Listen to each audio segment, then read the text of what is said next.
나눔 창세기 강의 194번째 찬양함으로 시작하겠습니다. 나는 찬양하리라.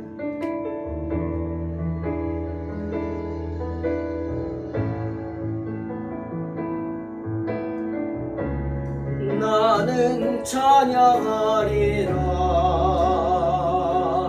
주님 그 이름 찬양.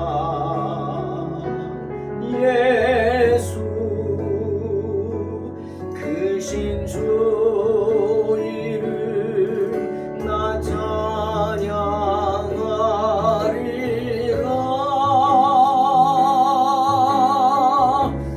나는 찬양하리라.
나 찬양하리라.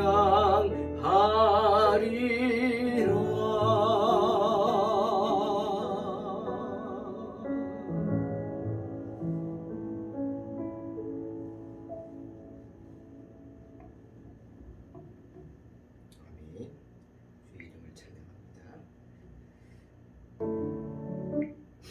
창세기 44장 18절로 34절 봉독합니다.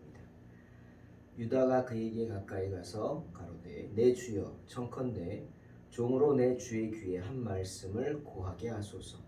주의 종에게 노하지 마옵소서. 주는 바로와 같으심이니라.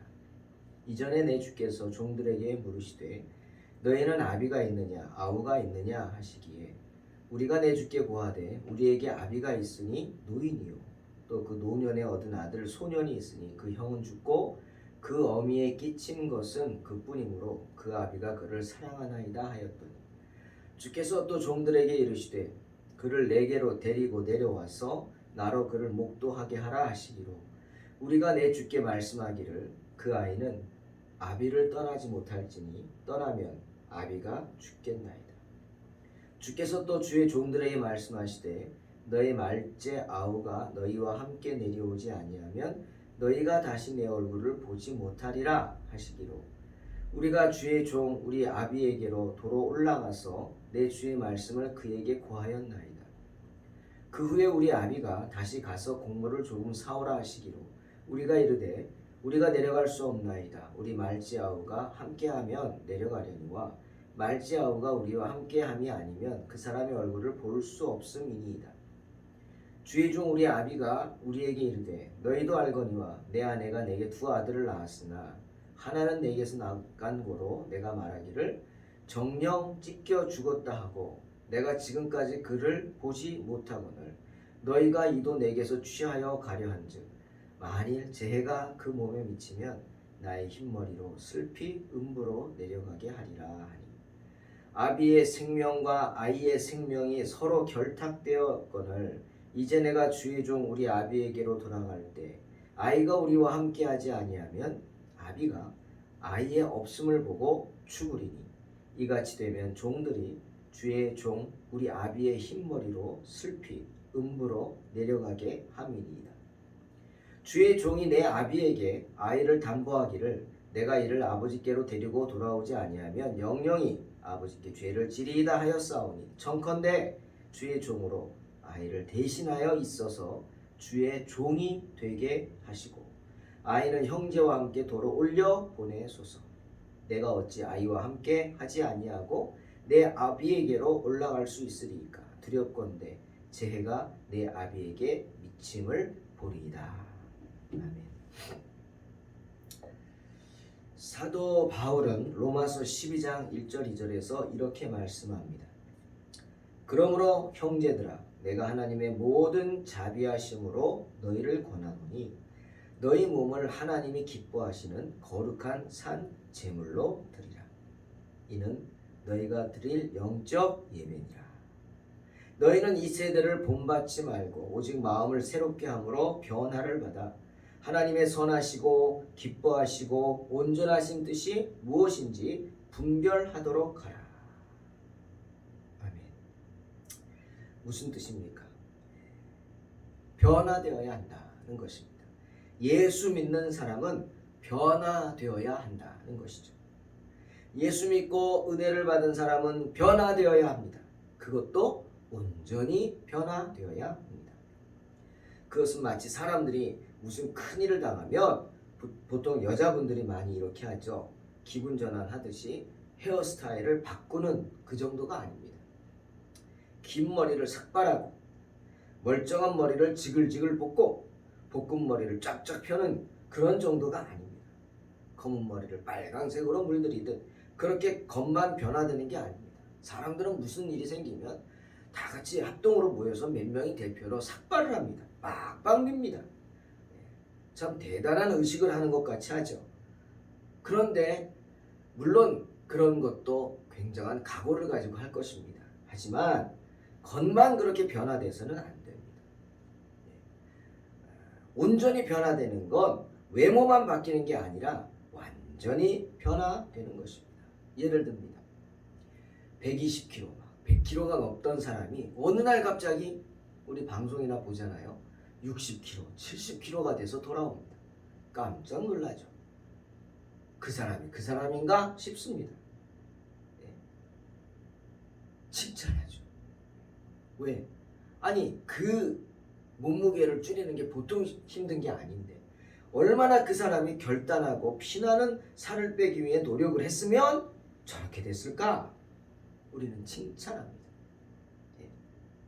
먹고 싶은 거 안 먹고 예. 또 운동 열심히 하고 그렇게 해서 살을 뺀 거 아닙니까? 그렇다면 이 사람의 삶은 달라집니다. 그렇죠? 살 하나 뺐을 뿐인데 그 사람의 삶의 모습은 아예 달라집니다. 먼저 어떻게 돼요? 자기 자신에 대한 자신감이 생기죠. 당당해집니다. 모든 면에서 그로 인해 자신감이 생겨 변화된 삶을 살 수 있습니다. 온전한 변화는 그런 것들입니다. 정말 세상의 것들을 본받지 말라. 이 세대를 본받지 말라. 바울의 말처럼 온전한 변화는 모든 면에서의 변화는 이 세대를 본받는 게 아닙니다. 세상 사람들이 그러하듯 목을 매며 살아가는 게 뭐예요? 돈, 명예, 권력, 땅, 외모, 예? 치장하는 거, 옷, 뭐 이런 것들. 그런 것들을 마음에 두고 산다면 우리는 그렇게 살면 안 된다는 겁니다. 그러면 이렇게 살지 않으려면 어떻게 해야 되느냐? 변화되어야 되는데 뭐가 변화되어야 돼요? 우리의 마음이 변화돼야 돼요. 그것을 바울은 마음이 새롭게 된다. 새롭게 하라. 여러분 여기서 마음을 새롭게 한다는 뜻은 마음을 재생한다는 겁니다. 재생. 재생이 뭡니까? 다시 살아나게 하는 거. 즉 어떻게 해요? 병을 고칠 때 어떻게 합니까? 잘못된 건 다 잘라내죠. 네, 긁어내죠. 결단이란 그런 겁니다. 내가 버려야 할 것이 뭔가 생각해서 과감하게 팍팍 버릴 수 있어야 돼요. 우리의 삶의 모습 속에서도 그렇게 변화가 있어야 되는 겁니다. 그래야 하나님의 뜻을 깨달을 수 있습니다. 저도 집에 짐들이 많죠. 아이들도 많고 집은 좁고 그럼 어떡합니까? 일단 아이들이 잘 쓰지 않는 것 같은 거는 몰래 가져다가 박스에 넣어놓습니다. 그랬다가 어디다 갖다 처박아 놓죠. 그때 아이들이 찾으면 제가 기억하고 그거 갖다 줍니다. 하지만 아이들이 찾지 않고 한 달이 가고 두 달이 가고 세 달이 가면 뭡니까? 이미 끝난 겁니다. 이제 그런 것들은 어떻게 쓱 갖다 버립니다. 여러분 결단한다는 것은 이렇게 버릴 수 있는 겁니다. 어떤 것들은 정말 버리면 안 되죠. 잘 안 쓰는 것 같지만 꼭 필요할 때가 있어요. 그런 거는 어디다가 넣어두면 꼭 찾을 때가 있습니다. 그런 거는 특별한 것은 있겠지만 웬만한 것들은 우리가 과감히 결단하고 버릴 수 있어야 합니다. 그래야 하나님의 뜻을 깨달을 수 있는 거예요. 우스갯소리로 버려야 새 것을 사죠. 새 옷이 입고 싶습니까? 어떻게 합니까? 버리세요. 그럼 됩니다. 버리면 없잖아요. 그럼 없다 그러면 할 수 없이라도 사게 됩니다. 여러분 마음을 새롭게 한다는 뜻은 마음을 재생하는 거예요. 재생. 그냥 버리기만 하는 게 아니라 버릴 것은 버리지만 버려진 것들은 다시 꼭 필요한 것들은 재생시켜서 사용해야 합니다. 우리 가운데 있었던 하나님의 성품들, 세상 것들에 밀려서 그냥 버려진 것들, 그것을 찾아서 세상 것들은 다 버리고 하나님이 주신 성품은 내가 버렸지만 다시금 찾아서 재생해야 한다는 겁니다. 그래야 우리를 향한 하나님의 섭리를 깨달을 수 있습니다. 바울은 그것을 뭐라 그랬어요? 하나님의 선하시고 기뻐하시고 온전하신 뜻이라고 말하고 있습니다. 자, 살펴봅니다. 첫 번째, 우리를 향하신 하나님의 섭리를 세 가지로 말하는데 첫 번째 섭리는 뭐냐? 선하신 뜻입니다. 헬라어로 아가도스인데 이 뜻은 선한 생각, 좋은 생각. 즉 하나님의 섭리, 우리를 향한 하나님의 섭리는 뭡니까? 언제나 우리에게 좋은 생각을 가지고 계십니다. 할렐루야. 좋은 생각. 그리고 또 하나, 하나님의 기뻐하시는 뜻입니다. 헬라어로 유아레스토스. 그 뜻은 내가 아니라, 내 마음만 기뻐하는 게 아니라, 기쁜 것이 아니라 하나님이 용납하시는 뜻입니다. 하나님이 받아들이실 만한 그런 뜻이죠. 네. 여러분, 하나님이 어떤 뜻을 받아들일까요? 나만을 생각하고 나만을 위하는 그런 이기적인 것? 아니, 적당히는 받아주시겠지만 지나친 건 절대로 받지 않으십니다. 그리고 세 번째, 온전하신 뜻. 헬라어로 텔레이오스. 즉 마무리됐다는 거예요. 마무리됐어 이미. 하나님의 뜻이 마무리됐어. 즉 완전한 뜻이라는 겁니다. 이렇듯 우리를 향하신 하나님의 뜻은, 즉 하나님의 섭리는 예수를 믿고 마음이 변화됨으로 하나님께서 기뻐하시는 것을 기뻐하는 마음으로 우리 마음이 재생되는 것입니다. 재생. 다시 말합니다. 하나님의 성품이 내 안에 있었는데 내가 세상의 것들을 본받고 따르다 보니 그냥 어디 구석에 처박아 놓고 발로 밟고 있고 쓰레기처럼 버려놓고 그런 것들을 다시금 회복시키고 찾아서 재생할 수 있어야 한다. 하나님의 사람으로서. 그 뜻은 또 뭔지 아세요? 너무 감사한 얘기지만 하나님은 이미 우리 가운데 하나님의 사람으로 온전히 설 수 있도록, 즉 하나님이 주신 그런 모든 세상의 축복을 누릴 수 있도록 그 마음을 주셨다는 거예요. 단지 내가 그것을 어디다 갖다 처박아 뒀을 뿐이죠. 쓸데없다고 알지 못하니까 그것을 찾으라는 거. 그것을 찾아서 재생시켜야 합니다. 그렇게 온전히 변화되어 완전히 새로워진 사람만이 깨닫고 누릴 수 있는 축복이 하나님이 주시는 복입니다. 자, 오늘 야곱의 네 번째 아들 유다와 같은 사람의 모습입니다. 여러분 생각하시죠? 시기심 때문에, 물론 어렸을 때라고는 하지만 동생을 죽이려고 했습니다. 10명이 다. 네? 하지만 차마 그래도 마지막 양심이 조금이라도 남아있었는지 그러지 말자고 한 형제가 있었죠. 그래서 죽이지 않고 빈 웅덩이에 집어넣다가 노예 상인들한테 팝니다. 아마 그것도 그 양심이, 조그마한 양심이 남아있었기 때문에 그렇게 말한 것 같아요. 그러고 나서도 20년이 지나는 동안 자신들의 죄가 생각이 나서 양심의 가책을 받다가 고난을 당하자 툭 튀어나오잖아. 루벤부터 말하자. 이게 우리 죄 때문이다. 그러자 다른 형제들이 다 동의하잖아요. 맞아. 우리가 그때 동생을 그렇게 해서 그 죄 때문에 하나님이 그 죄를 물으시는 거다. 어렸을 적에 철없을 때 한 그 잘못이 우리를 이렇게 만든다고 하는 그 마음, 오늘 유다도 고백합니다. 가장 마음 아팠던 게 아마 유다였을 수도 있어요. 그래서 유다는 도둑으로 몰린 막내 동생 베냐민을 잡아가던 애굽 총리에게 오늘 그렇게 진실된 마음으로 본문에서 호소하는 겁니다. 여러분, 성경에 나오는 유다의 말 한마디 한마디를 보십시오. 얼마나 진실됩니까? 그리고 호소력이 있습니다. 물론 다른 형제들 또한 같은 마음이죠. 모두 도적인 베냐민만 남기고 다 고향으로 돌아가라. 애굽의 총리가 선언했지만 순종하지 않습니다. 그리고 같이 베냐민과 애굽으로 다시 올라옵니다. 요셉이 그걸 보고 얼마나 당황했을까요? 첫 번째는 자기의 계획이 아니라 당황했죠. 요셉의 계획은 그렇게 형제들을 쫓고, 분명히 형제들은 그럴 것이다. 왜? 나를 이렇게 팔고 죽이려고 했잖아요. 그러니까 베냐민도 이런 일이 닥쳤으니까 에라 잘됐다 그러고 버리고 갈 것이다 라고 생각했어요. 그러면 베냐민을 감옥에 가둬요? 아니, 높은 지위에 두고 아마 잘 동생이니까 자기가 형님을 밝히고 했을 거예요. 그리고 아버지한테 연락해서 당신의 아들들이 이런 놈들이라고 고발했을 겁니다. 근데 웬걸 10명이 다 한 명도 도망가지 않고 다시금 다 돌아와서 뭐라 그럽니까? 우리도 베냐민과 같이 당신의 종이 되겠다고 합니다. 요셉이 얼마나 놀랐을까요? 그리고 감동되지 않았겠습니까? 예? 감동적.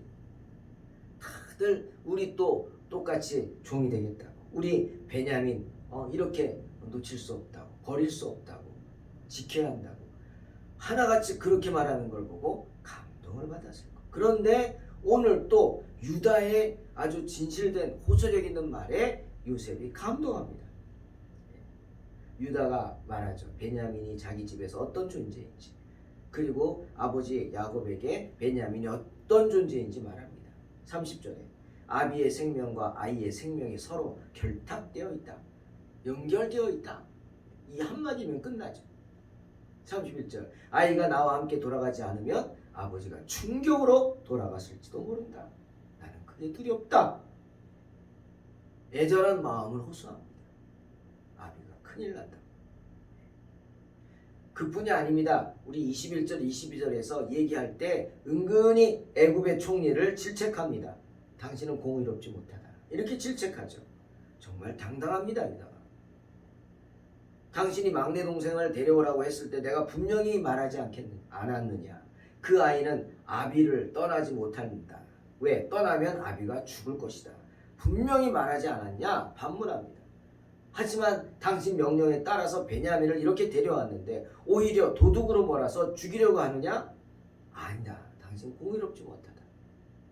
오히려 은혜를 베풀어야 하지 않겠느냐? 이런 의미로 말을 하고 있습니다. 그리고 자기가 하는 이 호소가 그냥 입에 발린 소리가 아니라 진실임을 말하기 위해서, 그리고 이번 일을 공의롭게 판단해 주기를 호소하면서 이렇게 33절에 말합니다. 청컨대 주의 종으로 아이를 대신하여 있게 하소서. 그래서 주의 종이 되게 하소서. 내가 대신 노예가 되겠다는 겁니다. 그리고 아이는 형제들과 함께 다시 집으로 보내소서. 베냐민 대신 내가 노예가 되겠다 자청합니다. 나를 대신 가둬두라는 겁니다. 정말 유다가 자기 자신을 헌신하는 그런 모습을 보게 됩니다. 여러분, 우리는 지금 애굽의 총리가 요셉인 것을 아니까 그런가 보다 할지 모르지만 이 사람들은 전혀 생각도 못해요. 상상도 못해요. 그냥 유다가 이 말을 하는 건 뭐냐? 내가 대신 죽겠다는 겁니다. 정말 쉽게 할 수 있는 말이 아닙니다. 내가 베냐민 대신 죽겠습니다.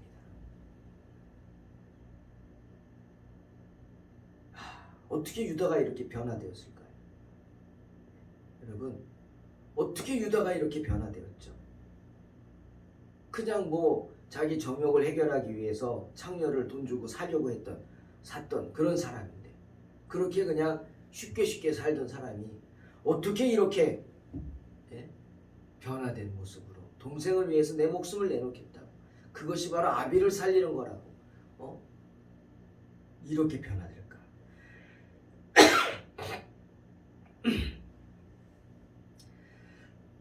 이유는 은혜를 받았기 때문입니다. 회개했기 때문이죠. 참 유다는 오늘 말하는 거 보면 지혜롭습니다. 오늘 말할 때 베냐민에게 뒤집어 씌워진 거죠. 그 범죄에 대해서는 한마디도 말하지 않습니다. 한마디도 말하지 않으면서 베냐민은 죄가 없다. 그 말을 들으면 증명이 됩니다. 그 말에 애굽 총리의 마음이 흔들리지 않습니까? 유다의 그런 지혜로움, 그런 신중함, 그리고 호소력 있고 진실된 그 마음으로 인해 요셉이 마음이 흔들립니다. 무너집니다. 그래서 지금까지 참고 있던 걸 절제하지 못하고 뛰쳐들어가 울고, 울면서 이제 다음 시간에 말하지만 자기가 요셉임을 밝히는 것을 보게 됩니다. 그리고 형제들하고 극적으로 화해하고 하나가 되죠. 이런 유다의 모습을 야곱은 후에 그 공로를 치하합니다. 때문에 야곱이 죽기 전에 아들을 한 명씩 불러다가 기도하며 축복하지 않습니까? 그때 유다에 대해서 한 축복, 창세기 49장 8절. 유다야, 너는 내 형제의 찬송이 될지라. 이렇게 축복합니다. 어떻게 보면 이게 뭐지? 할 거지만 이러한 이야기를 안다면 아하, 아버지가 정말 유다를 사랑했고 유다에게 감사했구나. 왜? 유다로 인해서 이스라엘이 살았어요. 네. 그죠? 자, 또 생각하십시오. 애굽의 총리가 요셉인 건 몰랐다는 얘기입니다. 전제로 유다 때문에 살았죠. 진짜 애굽의 총리가 요셉이 아니고 애굽의 애굽인이었다면 다 죽었죠. 뭐. 네, 다 죽었죠. 때문에 유다 너는 내 형제들의 찬양을 받기에 합당하다, 이렇게 축복한 겁니다. 또한 궁지에 몰려있던 베냐민을 보호하겠다고 앞에 서서 자기 목숨을 걸고 변호하고 자기 목숨과 바꾸겠다고 한 그 유다의 그 은혜로 인해서 베냐민 지파가 살지 않습니까? 다른 지파 다 버렸죠. 나중에 다른 지파가 유다 지파를 다 버릴 때도 이스라엘이 갈라질 때, 북이스라엘과 유다로 갈라질 때, 유대로 베냐민 지파만은 끝까지 유다 지파를 지지하고 따르는 걸 보게 됩니다. 그게 뭘까? 아마 이 은혜에 대한 보상이 아닐까. 베냐민 사람들은 대대손손이 그 유다의 은혜를 알았던 거죠. 유다는 자신의 죄를 회개할 뿐 아니라 자신이 저지른 죄에 대한 대가까지도 치르려고 했습니다. 이것이 내가 동생을 죽이려고 하고 노예로 팔아버린 것에 대한 그 죄를 하나님이 물으시는 거라면 내가 대가를 치르겠다. 때문에 베냐민 대신 나를 붙잡아 놓으라고 말하는 것입니다. 유다는 베냐민을 사랑했습니다. 그래서 죄인으로 몰린 베냐민을 대신해 줄 수 있었습니다.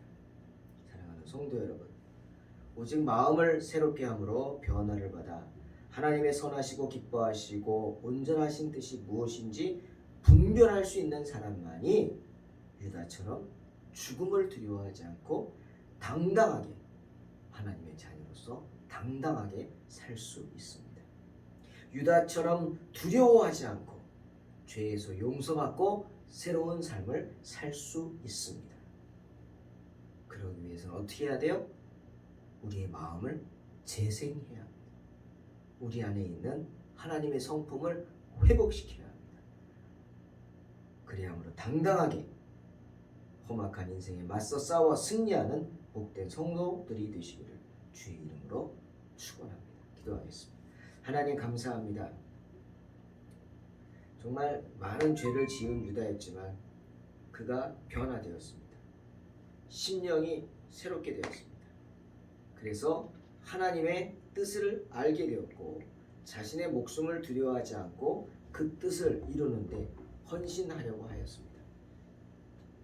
하나님, 이런 유다를 축복하여 주시고 우리 또한 그 많은 죄에서 우리를 용서하시는 주님의 은혜에 감격해서 우리의 마음을 새롭게 함으로 변화를 받아서 심령이 변화되고 우리 마음이 재생하여 주님의 그 귀한 뜻을 받아들여 험악한 인생 당당하게 살아가게 하여 주시옵소서.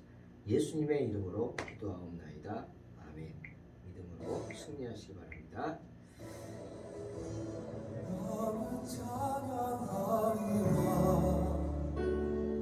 주